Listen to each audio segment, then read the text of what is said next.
Hello everyone, this is Visual Novel Gamer here, and I'm back with Katawa Shoujo. Last time, me, Hanuka, Lily, and Akira went into town. We went to a nice jazz bar, and then Lily went off on her trip to our aunt's. And then me and Hanuka went to town after she left for a bit. But now, continuing right where we left off from last time. I woke up, took my pills, had a nice shower, quickly slipped on my uniform, ate a tasty breakfast, grabbed my bag, and head off, all as per my usual daily routine. It was only after arriving in class that the normality of the day was thrown off.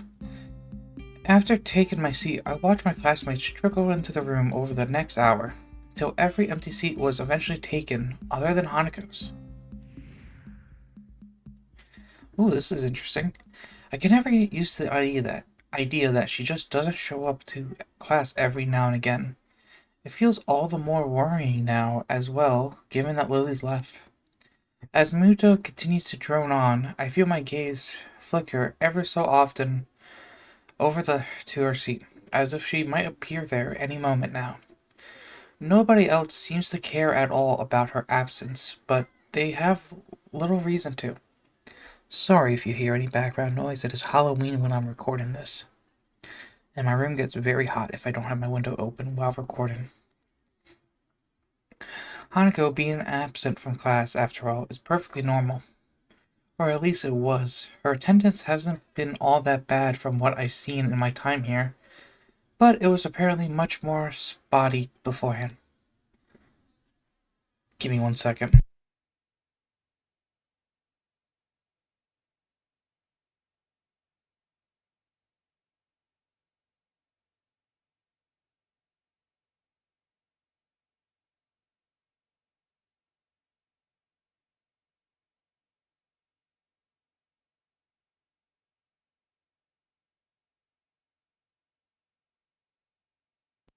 Alright, I'm back. Sorry about that. There's also an ominous time for her to be gone. It's the date before her birthday, and my suspicions are starting to rise. After the breakdown she had in class, when it was mentioned, an increasing amount of my thoughts is taken up by how I can help her. But in the end, I feel like I can't do anything. The bell hurting the beginning of lunchtime rings out, shaking me out of my thoughts. A collective sigh of relief can be heard from the class, though Muto looks quite put off. He dislikes being interrupted in the middle of his exciting lectures, after all. Just when I was wondering what I should do on lunch break, given that Hanako and Lily aren't here, the solution presents itself. Afternoon, Hee-chan. ... Afternoon, Misha, Sasune. You both look as bright as ever. C-chan wants to know if you'd like to have lunch with us today. Sure, it'll be good to have some company. The cafeteria hums with activity, much like my old schools did. Yamaku is different, though, in how strangely civilized the lunchtime rushes. What one would expect to be unruly mob chopping down at the bit to get to the serving area is rather a neat and organized line.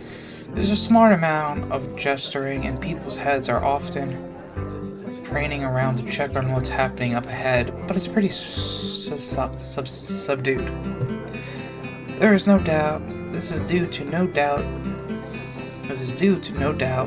the very serious rules regarding such matters in the school. The same strict disciplinary is observed when students move in the hallways or come to and from their dormitories and the school gate. While the reasons for it may be slightly off-putting, I come to like the sense of order that's enforced in the school. I didn't really like being told by Sasune and Misha to get their lunches, though. I feel a little used as I take a seat at the table where they're sitting, plucking their food down in front of them. Sweet bread and strawberry milk for Misha, a bowl of ramen and juice for Sasune. I heave a sigh of relief as I put it all down, after the significant difficulty I had carrying it all, in addition to my own lunch. Thank you! Misha claps her hands together before popping open the wrapper and digging into her bread, ravishingly. Susune simply gives an appreciative nod before giving her steaming ramen a stir and blowing on it a little to cool it down. I open my own lunch, another packet of sweet bread, and take a bite before washing it down with some juice. The bread is very sweet, so much so that I ended up forcing myself to stomach it just to get the experience over with. Midway through, I decided to take a break from the difficult task and asked what's on my mind. So, I'm guessing you two had a reason to drag me down here? You two seem to always have an ulterior motive after all. What are you? Oh, Chan. We won't have any other order. Her mouth is full of sweetbread as she speaks. It's a pretty unpleasant sight. Susune looks a little grossed out before going back to eating her ramen. I wait until Misha swallows what she has in her mouth before speaking again. You're not buttering me up to make me work with you after school. Nope. Not trying to extort information from me that I might not want to give. Nuh-uh. Fine, you win. I guess you just want to eat lunch with someone as intelligent and handsome as me then. That's it, He-chan. You got it. Sune looks unimpressed as Misha finishes signing our conversation, sucks in the last of a long noodle as she signs her own thoughts. ... Shitan says you shouldn't be so suspicious of us. She's just doing her duty as a class representative after all. How is she, are you doing that? As much as I hate to admit it, it looks as if I have trouble communicating with Shisune. It should be a matter of simply keeping eye contact with her and addressing Shisune instead of Misha in my speech. But when someone else is doing the talking for her, it's a surprisingly difficult task. ... It's the class representative job to ensure everyone's doing alright in class, isn't it? Not really. Wait, how is making me get your food ensuring that I go along well in class? Shisune huffs and adjusts her glasses disapprovingly. ... So this is the thanks we get for giving you companionship during lunch. That's a total dodge of a question. Wait, hang on. How did he know that I... ... Lily's away and Hanako is absent, and since those two are the only people you hang around with... ... You also made it kind of obvious to see. Ouch. I may well have done so, but she didn't need to rub it in. Maybe this is payback for before. Right. Well, thanks. I appreciate it, and that isn't sarcasm. The two nod and we go back to finishing our meals. It feels a little embarrassing to be accompanied just because they notice I was lonely, but it isn't as if they're strangers either. It isn't long before I finish the last of my bread and start on the last of my juice, and as I do so, I find my mind wandering back to what I've been thinking about before the two interrupted my train of thought. Feels like I'm the only one in the class that so much as acknowledges Hanako not being there. It felt like this the other times she skipped class, but now it's even more accurately annoying. Does nobody care if she's happy or not? Have they just written off any possibility of helping to make her feel better? Even Muto doesn't try to keep her in class. I'm still not wholly convinced of his reasoning.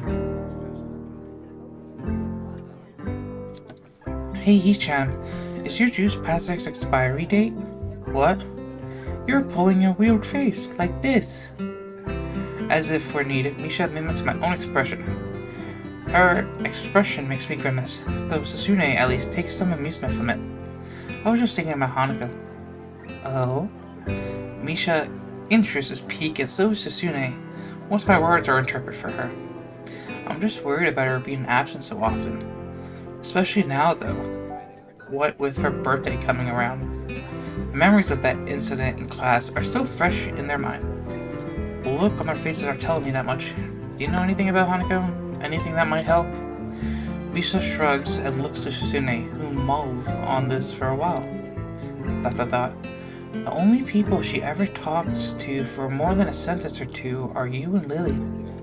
Shizune may not be able to cover Lily's name in a decisive tone of speech, but I feel as if it comes through in her sign language. The effect is less lost, however, after Nisha interprets. Dot dot dot. There are a couple things we know about Hanako as student council members thanks to the records that pass through our hands, but we can't say anything about what's in them. Understandable. Sounds a lot like the nurse's patient confidentiality. Every time I find someone that knows something about Hanako's past, it turns out being a dead end. The only way I'll ever find out is by asking her. I don't know if she'll let me know such things, but if it's for her sake, I have to at least try. Dot dot dot. Don't worry about it, Hichan. It happens every year, after all. That doesn't remove my sense of worry at all. I still feel a little at fault for what happened in the class, but this feels like it goes further, even without their confirmation of that fact. Misha notes my troubled expression, her own usual happy and reassuring face dropping. Everyone has problems they have to deal with, right, Hichan? I want to know what Misha's is. I want to know what her problem is. She seems most normal besides me. Yeah, I just wish I could help Hanako more first. With that, the conversation trails off on a depressing note. And eventually, Misha managed to pick the mood back up through her usual bright and bubbly aesthetics. But my mind remains focused on Hanako. I'll go check on her later. I make sure my door is locked after dropping off my school bag. The dorms are quiet.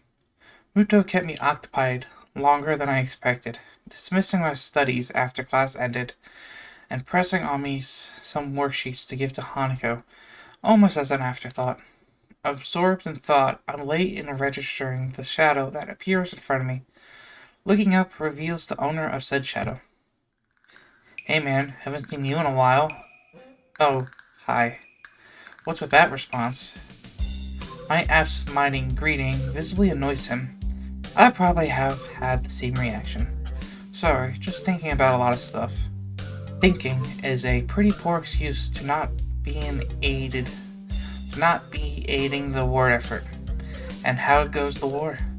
I am preparing right now. I need money to help with those preparations. If you want me to loan you money, just say it. No man, I'm good. You're good? You don't want my money? Hey man, don't look so surprised. It's insulting. I'm pretty big in the competitive bowling scene. But yesterday, I found some guys who didn't know that.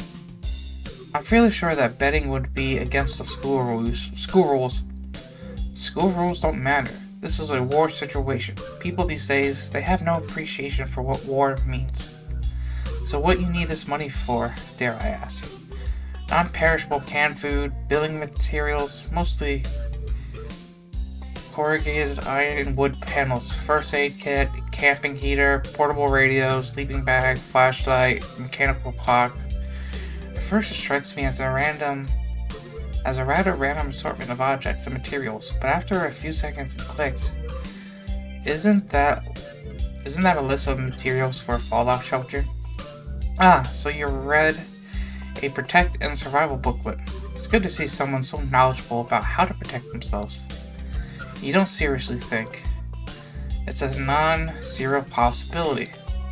No, I'm pretty sure there's zero possibility of that ever happening. He slowly and dramatically raises an eyebrow. Well, as dramatically as one can raise an eyebrow.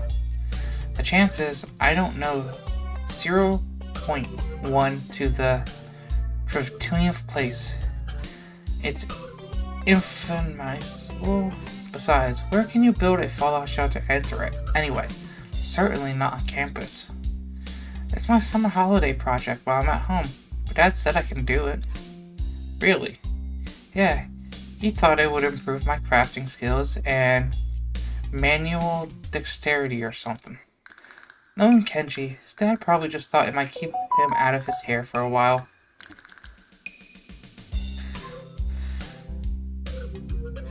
Still, it does make me wonder what his parents are like. Maybe they're totally normal and Kenji is just an abomination or something? Aberration? On the other hand, maybe this kind of paranoia and fearful survival runs in the family. Hey, wanna help me build it? You look like the type to be handy with tools. If I need your help, we could make a really badass bunker instead of just a fallout shelter. I doubt that. Playing soccer before my accident gave me good footwork, but I never really tried my hand at anything approaching real handiwork. I'm not, really. I'm busy over the holidays anyway, I'm afraid. A shame. If the feminists ever get a hold of the launch codes, I fear that so few will be prepared. And your fallout shelter will protect you from a nuclear bomb explosion in the case that this does happen. A fallout shelter isn't meant to protect against the blast. That's what a blast shelter is for. I thought you knew better. My mistake. My home is pretty far away from any major military sites, so the fallout following a nuclear exchange is a bigger concern than the blast itself. What this do is to keep the dust and other particulars away from me. My food supply and my sleeping area, it's gotta last me at least 14 days though. 14 days is a pretty long time. It is. I need 1 liter of water a day for drinking, 2 optimal so that I could wash as well. Toiletry is easy enough, just garbage bags and a bin placed outside the shelter area. Food means canned supplies, of course. And the radio is for outside communications. Right. So I pick up government alerts on what's going on outside. I need a mechanical clock rather than an electronic one, in case the electronic post from the nuclear airblast fries that too. That's all the other stuff I need as well, like extra clothing, matches, and candles. I think I still have some time to gather it all, though, maybe. As much as I hate to say it, it's a little impressive. He really researched this and thought it through. Then again, I don't know if I want to live in a post-apocalyptic world with only people like Kenji around.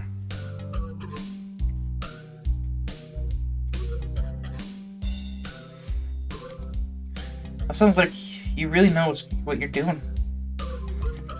Damn right I do. It must be hard living in constant fear like this. He hardly ever socialized either, so the fact he went bowling with others is in itself something of a surprise. This mentality reminds me a little of a certain someone. Thankfully, her fears of others doesn't manifest in such a distant, impractical way. One thing I know for sure is that I certainly can't tell him exactly why I haven't been hanging around with him much recently. It's like, I have stuff to do. I think about making a fallout shelter or something. So, yeah, alright, that's cool. A man has to do what he's gotta do, after all. You should hang out with me sometimes, by the way. You're a cool dude. Cool dudes should hang out together, right? For some reason, that compliment actually feels kinda nice.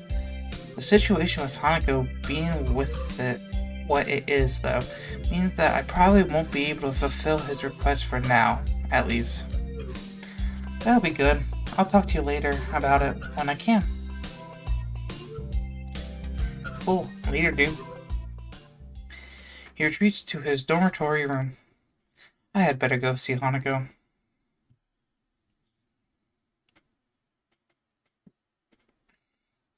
I stand outside of the door to Hanako's room, hoping that she isn't in too much of a state as I nervously clutch the worksheets Muto asked me to pass to her. It's one more reason to visit her, and it gives me something to talk about, so I suppose I should be thankful to him for giving me the task. With a long breath to steady myself, I rap my knuckles on the door in front of me. Silence. I listen intently for any sound of shuffling coming from inside, but I can't hear a thing. I knock on the door again, slightly harder. Still, no answer. How strange. Scratching my head, I make one last attempt at getting her to answer, as I knock on the door one final time. Hanako, it's just me. Uto said to give you some stuff. For a while, the attempt seems just as unsuccessful as the last. Just before I slip the sheets under her door, though, I hear the handle rattling. As the door opens halfway, I quickly try to see how Hanako's faring. It's a task made somewhat more difficult by her oversized gown hiding so much of her body. She doesn't look sick, or at least not immediately so. To be honest, I have preferred that to her expression right now. She looks terribly tired, and appears to be barely acknowledging my presence. Hi, Hanako. Mito wanted me to give you these since you weren't in class today. I hold out the loose sheets, which she tentatively takes in her hand. The way she moves is devoid of thought. Her posture is slumber in an unusual manner for someone that so often tenses and winds up. Even her eyes keep looking away from mine, doing their best to avoid eye contact. I move my head a little to try and get a better look, but she just ends up turning away. Are you okay? Are you feeling sick or anything? I could go get a nurse. It feels almost painful to put on such a routine and get well soon act. I can't think of anything else I could possibly do for her, though. She seems to collect herself a little at the motion, but only a little. Her head remains turned away, but her eyes move towards me. Fine. An awkward silence follows as it lingers. I notice that the sleeves on the cuffs of her gown bear slightly damp stains. Her cheeks are a bit red, too. Has she been crying? I see. I hesitate a little before coming out with the words I really came here to say. Would you like me to say? I don't have anything urgent to do at the moment, so it wouldn't be any trouble. Her eyes slide away from me, and I lose any hope for an improvement of her mood. I wait for a response, but she doesn't say anything, nor give me any kind of gesture. She just stands there, looking away from me. Hanako? She slowly shakes her head. Okay, good night then. With that, Hanako steps back and closes her door without a second word. More than a little worry, I retreat back to my room. Wandering up the hallway, I keep mulling over what happened. It felt like Hanako was only half there, as if I was interacting with a robot that was just doing what it was programmed to without any real thought. She was a husk of a person. This is frustrating. I had hoped that meeting Hanako would help the situation, but I feel like it's only made it harder to understand her. How am I supposed to try and help her when she quite literally shuts me out like that? I don't even bother to turn the light, opting instead to simply change into my pajamas quickly, choke down my evening pillows, and collapse onto my bed.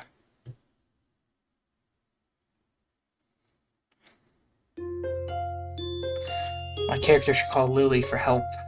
She'll be able to help a little bit since she was always there for her birthday so far. Once again, Hanako doesn't turn up for class. Try as I might to concentrate on other matters, this fact continues to distract me throughout the entire school day. And even as I walk through the school grounds to the dormitories, I don't think today being her birthday is a coincidence either. I don't know the link between the two events though, nor do I even have any idea on what she's feeling. Where it's physical pain, I could at least provide some limited comfort with something like this, though. I have no idea where to start. I run the people I know through my head thinking about where they could help. Sasune and Misha don't know that much about Hanako, and what little they do know, they can't tell me. Same for the nurse. In the end, there's only one person that knows Hanako well and would be willing to tell me anything. Entering my dorm room, I notice something that takes me off guard. It's starting to feel familiar. With everything that's going on around me, I'm thankful that this room started to finally be somewhere I can relax a little. When I first entered Yamaku, it felt immediately foreign in every way, from the untouched neatness to the way it smelled. Focusing back on the task at hand, I threw my bag onto the bed as I opened the top drawer of my desk. Before she left, Lily told me the number to call her on while in Scotland, and I wrote it down. In hindsight, I wonder if she knew something like this could happen. Now that I think about it, she's out of reach. I realize just how much both Hanako and I have relied on her for guidance. I dig around the drawer after drawer, looking for that damn piece of paper. Eventually, thankfully, I find it nestled under a borrowed library book. I probably should just have entered it directly into my cell phone, come to think of it. Without further ado, I entered a number and anxiously pressed the call button. Eventually, the phone picks up a familiar feminine voice I don't recognize on the other end. It's probably Lily's mother. English. Suddenly finding myself underprepared, I realize I can't understand a word she says, either due to my limited vocabulary or her heavy accent. I should have anticipated this, since, according to Lily, her mother is a native Scot. I soldiered on in the hope that she must know some Japanese, considering it's her daughter's native language. It's Hispanic speaking. An enthusiastic sound of realization can be heard as she recognizes the language. My feeling of relief is immense. Ah, you must be one of Lily's friends from school, correct? Even so, her accent means I have to concentrate to work out what she's saying. Yes, that's right. Pleased to speak to you, Mrs. Soto. So nice of her to find someone so polite. Lily, dear, it's for you. Her mother seems nice, if a little overzealous, given the Mudon situation. There's a small silence as Lily takes her time getting to the phone. In the distance, I could just make out her mother scolding her playfully for just getting up. Hello, Lily speaking. You sound awful. She makes a sound somewhere between a dying animal and a yawn.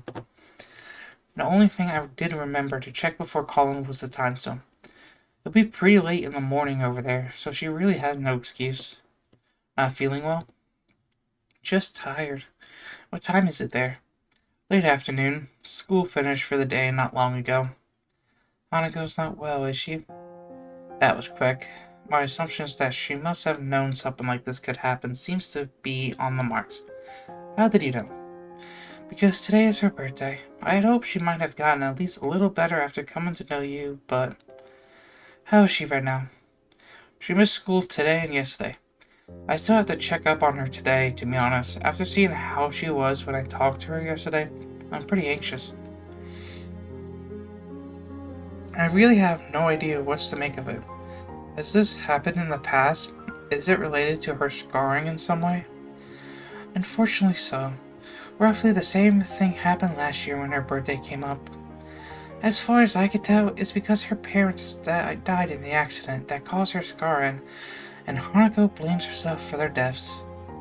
What she says does seem to make sense. If she's blaming herself on her birthday, she may well be ruining that she was ever born. Hanako had mentioned her stay in the orphanage to me. Maybe I should take some heart that she had trusted me enough to tell me such a thing. Lily's seeming so in the dark about it, though. Almost to the extent that I am is a surprise, so that's why she lives in the student's dormitory as well. Has she told you any more about the accident? As close as we come, she's very barely told me anything about what happened. What I know about it is largely conjecture. She sounds depressed, almost defeated. Considering the trauma Hanako must have gone through, I really can't fault Lily for not knowing. Needlessly, she still seems to consider it a personal failure. Don't blame yourself, Lily, for everything she's gone through. There's a long silence from the other end of the line. I begin to wonder if the call cut out.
When I asked you about what you had in mind for the future, your answer was very similar to what Hanako has said in the past when the question was posed to her. It is well and good to want to protect her, but I feel that treating Hanako like this, as if she were a daughter or someone in need of special care, is only going to achieve the opposite. That's what I said last episode. She doesn't want to be treated like this. She wants to be someone equal to us. The situation got effectively turned on its head. After everything that's happened, this is the first time I find myself doubting Lily's judgment. I am saving right here. But I am going to agree with Lily. Right? It's all well and good to want to protect her, but I fear that treating Hanako like this as a daughter or someone in need is only going to cause. Like, yeah, I'm going to agree with Lily. I don't want to admit it, but she may have a point. Something else bugs me, though. And you try to amend this? Wait, our outing into the city. Quite astounding. I thought that it might help if I dragged both of you out of Yamako and into the wider world. I am thankful you become closer for it, though. So she noticed that. I suppose she may well have been paying attention to us, and her hearing's incredibly good. Quite likely good enough to have picked up on what we're talking about if she tried. This sounds more and more like you were manipulating us. Silence. A harsh way of putting it, but I have no intention of stepping back from those words. I'm sorry. I was just worried about you. It's fine. I guess there are more important things anyway. It's not a total surprise that she'll do such a thing. Her motherly nature can be slightly overbearing at times, but she does have the best of intentions. So you think I should think about myself more instead of trying to cater to Hanako. That largely sums it up. Again, I'm sorry for not telling you this in a clearer way before going behind your back. I know I am at least as guilty of being overprotective of Hanako as you, but I fear that you are neglecting yourself in the effort to give Hanako happiness. Do you really think Hanako will be okay? She isn't as fragile as you think. I don't know exactly what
After a few minutes, we end up saying our goodbyes, and I set my phone on my desk.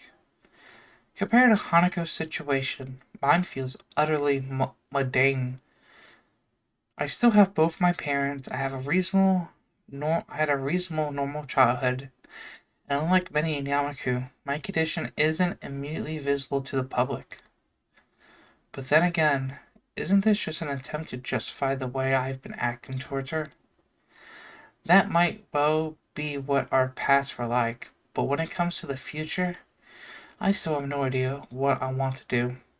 In school, I'm just concentrated on each day's work, and I've put off more and more things to cater to Hanako. I recall the words Muto told me after Hanako's breakdown about the purpose of Yamaku and my education. In hindsight, he was probably trying to push exactly the same thing. Just what have I been doing in the time since my heart attack? If I ever did manage to get Hanako out of her room and to open up, what then? I look out my dormitory window as the sun slowly sets. It's a nice sight, but what I really savor is the quiet as the students return to their dorm rooms. All I want to do now is think. I'm not sure how much time I have, but I want to work out where I'll go from here.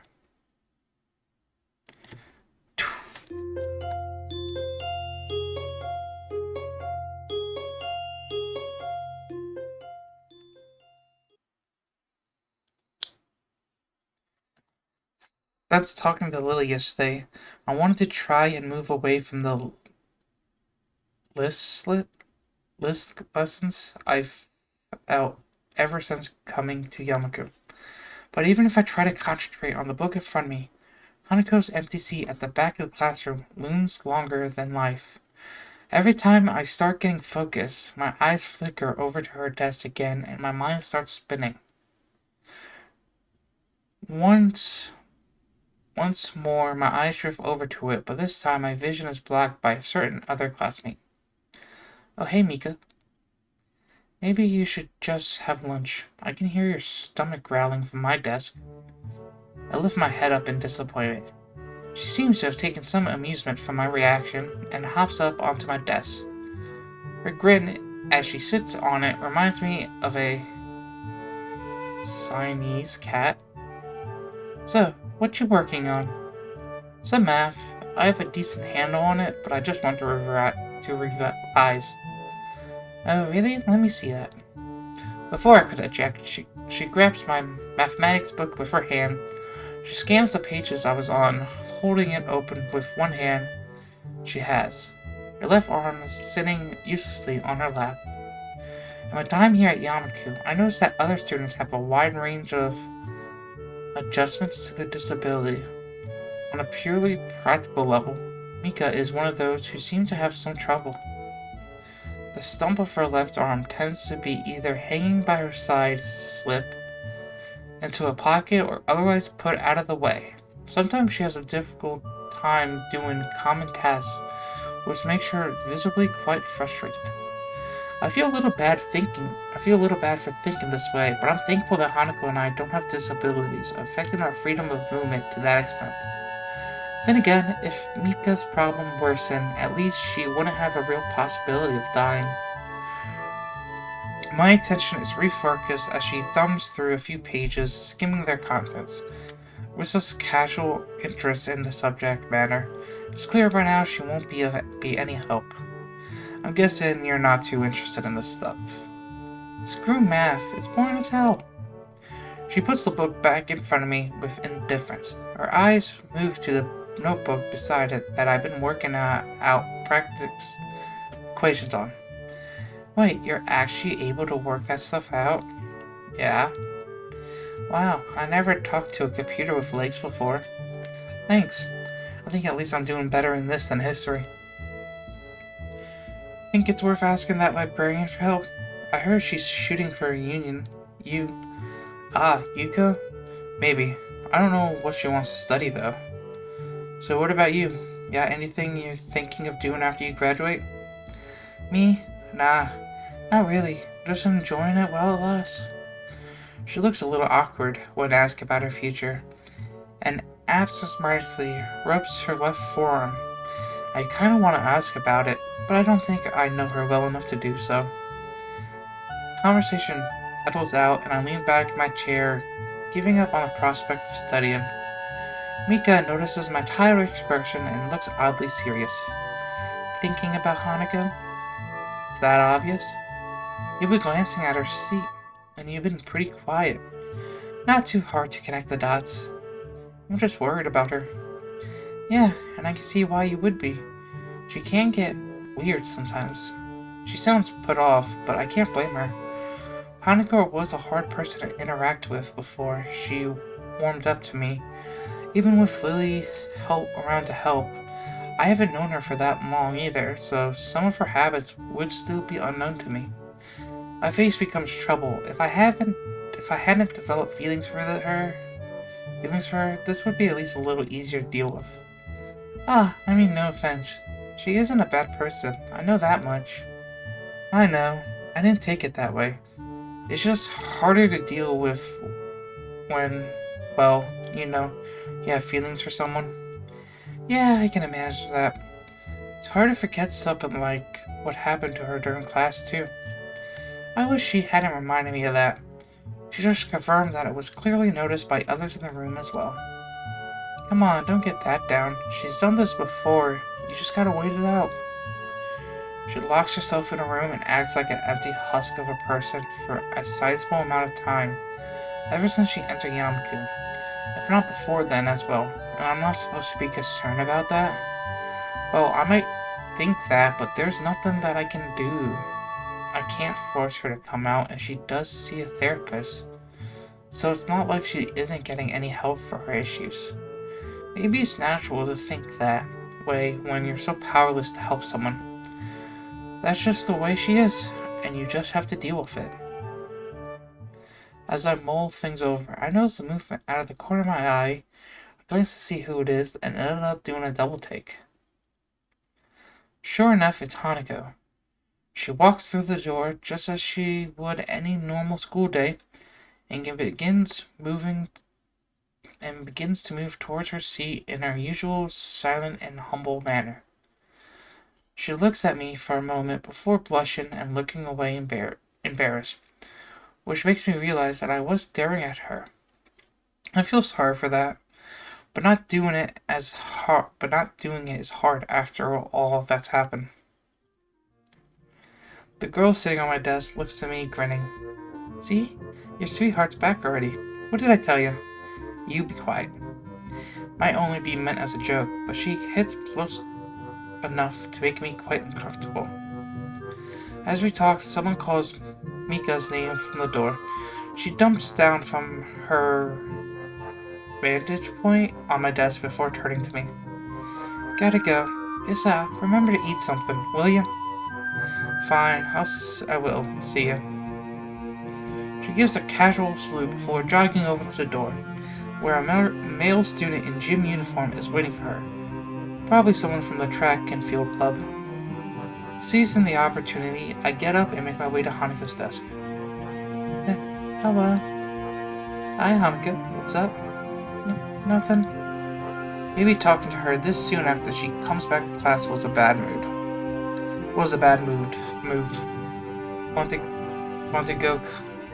Want to go? Come with me and grab something from the cafeteria? I'm pretty hungry. But I thought you were studying. Studying can wait. Turning up for class after all this time must have taken some courage for Hanukkah. So the least I could do is stay with her. That's just the way she is, and you just have to deal with it. It's the way Mika and probably the class as a whole views Hanukkah. I could do more for her though. I want to do more for her. After being distracted by Mika, I don't think I'm going to get any work done. Come on, let's go. She hesitates, but eventually gets up and joins me as we begin walking. These may be small steps for her, but the fact she's finally out of her room of her own volition lifts a large weight off of my shoulders.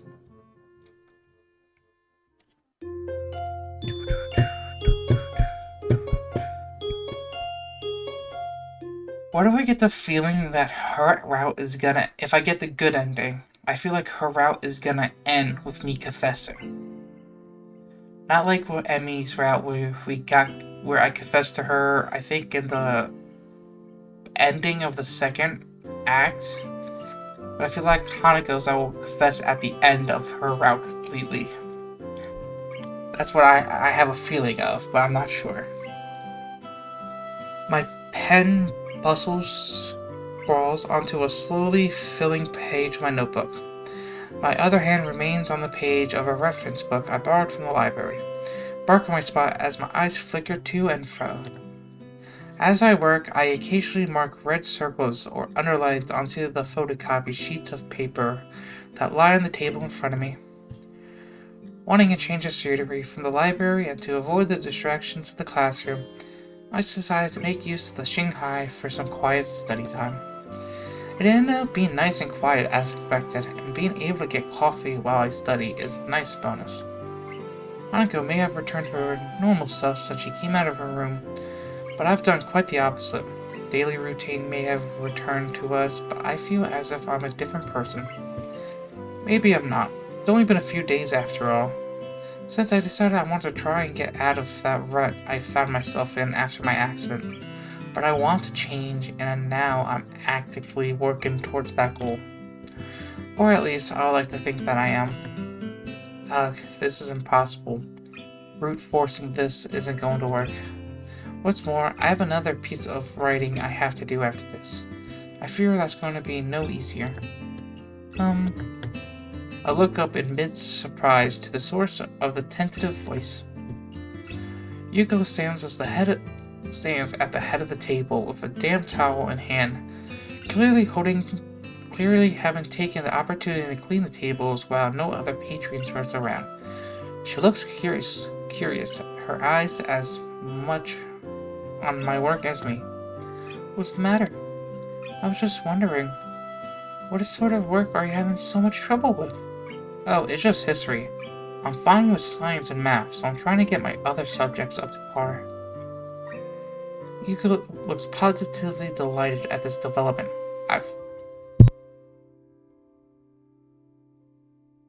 Give me a second, I'm getting a call.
I'm gonna end my video today here. I gotta go. Have a good one. Like, comment, subscribe. This has been Visual Novel Gamer. Peace.